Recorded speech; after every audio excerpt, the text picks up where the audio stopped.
All right. Well, welcome back, everybody. Thank you for being here on day 3 and after lunch at Messari's Mainnet conference. So, yeah, like March has said, I'll be covering AI, crypto, the space, and in particular, I'll be looking at the funding, some of the growth over the past couple years, and then looking forward a bit at the focus areas and some opportunities for the space as well.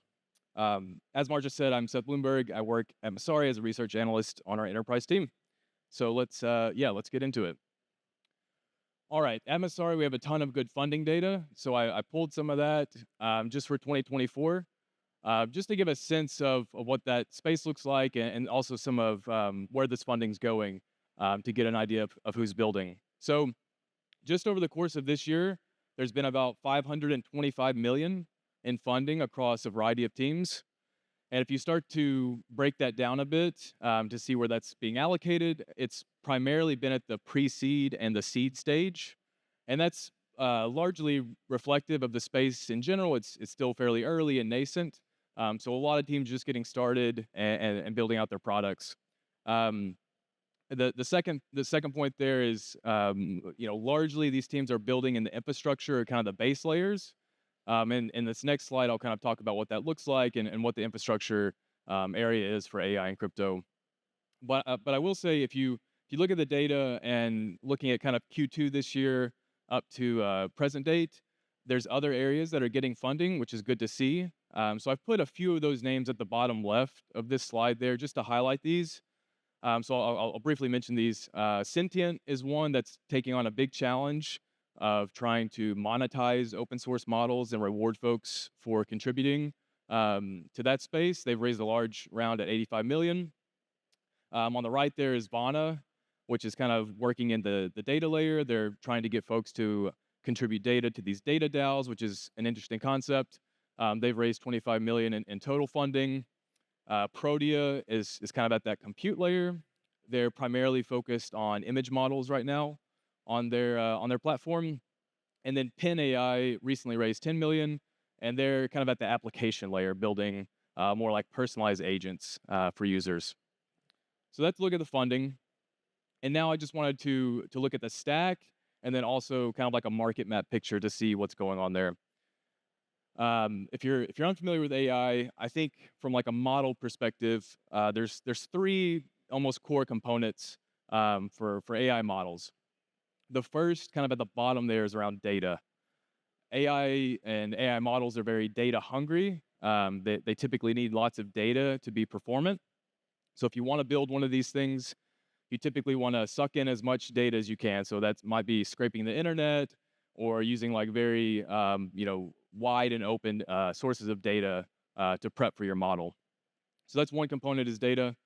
The second is compute, and compute kind of has two different components to it as well. So one side of the compute market is training. So once you have that data set collected, you can kind of pass it through a model, and hopefully on the other side you come out with something that's useful, something that can plug into an application like a ChatGPT, for example. And that training process is typically, might be hours for a small model, or even days, weeks, or even months as you get up into larger and larger models that a lot of these frontier labs are producing, for example. So that's kind of the second component there. And also with compute, you have inference. So once you get that model produced and it's trained, you want to put it in to a production setting somewhere so that people can use it. So if you've used a ChatGPT, when you type something in that box, it processes it, spits out a response. That's the process of inference. And of course, that requires compute. And that's a spiky kind of piece of compute compared to the batch training process that a model goes through. So that's two of the core pillars, data and compute. The third one is kind of this top layer, which is like the application layer, where folks are building like the ChatGPT, chat assistants, and also AI agents, which is like a very popular phrase now in the space. So that's the stack there.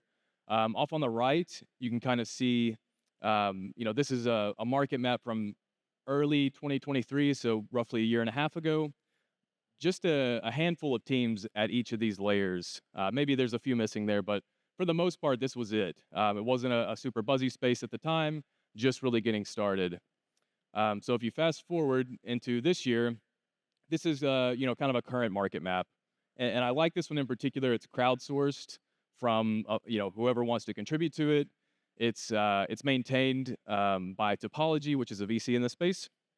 But you can see, it might even be hard to read if you're far back, just because it's much more robust than that previous one, right? There's folks now building at the data side on all kinds of different components there individually. There's applications, AI agents, people working on open source model development, people building out compute layers and compute infrastructure. So lots of different stuff happening now, just within the past year and a half. Okay, so hopefully that paints a picture of kind of how we got to today at this point. So if you think about moving forward, what are teams focused on for the rest of this year and onto the next couple years? I think you can really boil it down into two big buckets. One on the left-hand side there is creating and driving demand for infrastructure. So if you just really simplify that, that's getting customers. If you're familiar with deep-end networks, I think it follows a very similar structure there. These networks have done well at building out the supply side of a market, which of course is necessary before you get a customer.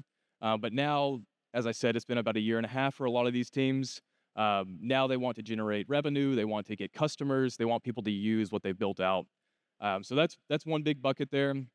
The second on the right-hand side is attracting and retaining AI and ML talent. The AI crypto in particular requires domain-specific knowledge and skill sets. Of course, within crypto, you need to understand incentive mechanisms and how the technical aspects of this space works.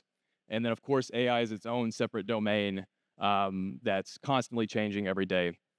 So, from a crypto perspective, making this space attractive to whether it's AI professionals that are already in the industry, or just young folks coming up through university that are looking to start their career, crypto needs to be an attractive place to come, and not something that you just get rich quickly from. So just to zoom in on this a little bit, I wanted to look at Akash. They have really great data that they make publicly available, so shout out to Akash. If you're unfamiliar with them, they're a general purpose compute network, so kind of at that infrastructure layer. Very simply, if you have idle GPUs, which are necessary for AI processes, you can supply those to their market, and anyone can kind of tap into those. So I think what they've done really well from a demand perspective is try to grow that in tandem with their supply of GPUs on the network. So that's the data that I have here. On the left-hand axis is their total GPU supply over this year, and you can kind of see just on average that's been fairly well and up to the right.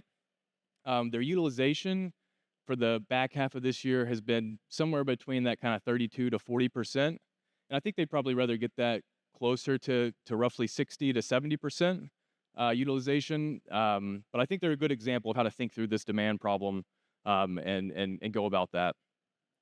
The second point on attracting AI and ML talent, if you look at individual companies and protocols, there is good pockets of folks building. But I think if you step back and zoom out a little bit, BitTensor is an interesting one to think about. If you're unfamiliar with them, they're not an individual protocol or network. They're sort of this ecosystem of individual networks.